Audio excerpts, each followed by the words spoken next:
Allez, salutations à toi famille, en espérant que tu te portes bien. Et ben écoute, ça va à merveille. Je me retrouve sur un terrain carrément de football. Il y a quelques gamins de l'autre côté là qui s'entraînent avec passion, je le vois bien. Et ben le but de cette vidéo est de vous parler de la réouverture de frontières. Mais avant d'y arriver, j'aimerais passer par quelques, on va dire, lignes d'essai que je préparais pour cette vidéo.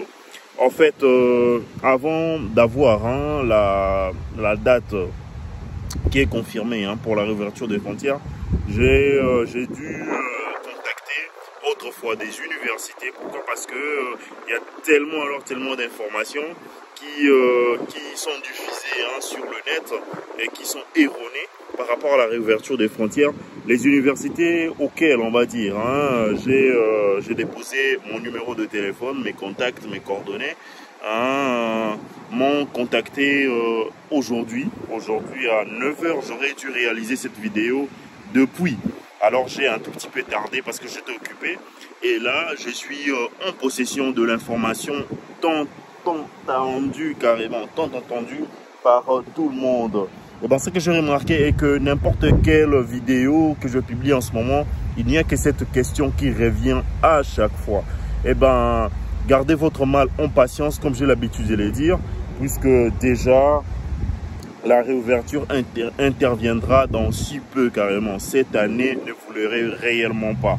Ce que vous devriez faire, c'est de vous préparer simplement. Préparez-vous l'année académique pour tous ceux-là qui aimeraient on va dire étudier cette année en Russie. Sachez que ce sera un tout petit peu compliqué.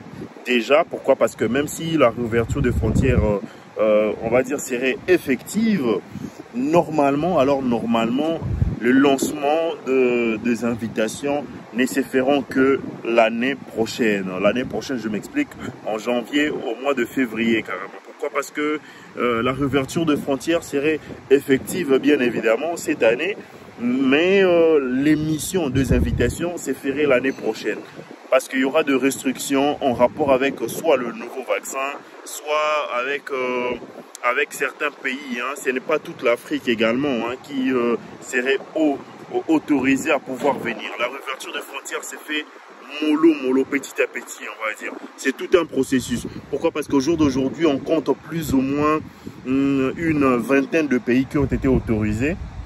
Et jusque-là, la Russie cherche à savoir le pays qui n'ont pas été assez affectés par le coronavirus, bien évidemment, quand bien même ils sont déjà en possession du vaccin et que la vaccination a déjà débuté depuis un certain moment.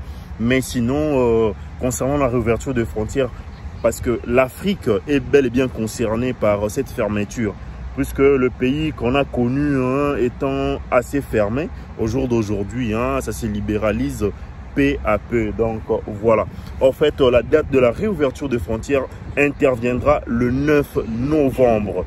Le 9 novembre, c'est la date officielle qui m'a été communiquée par 3 universités. Il y a une qui me dira que ce n'est pas une date, on va dire, officielle, mais officieusement, tout le monde sait très bien, de par ces 3 universités, qu'au mois de novembre, le 9 novembre, je pense que la date serait réellement bel et bien, on va dire, effective pour que la réouverture intervienne. Mais sinon, s'il y aura modification, sachez que je vous reviendrai dans une prochaine vidéo pour vous balancer, on va dire, cette nouvelle. Mais celle que moi j'ai eue au jour d'aujourd'hui est celle-là. Le 9 novembre, c'est la réouverture des frontières. Une fois il y aura modification, une fois il y aura évolution de la date, je vous reviendrai dans une prochaine vidéo. Donc voilà, vos suggestions, vos questions en commentaire. Moi c'est Vimaouete, portez-vous bien. Ciao, ciao.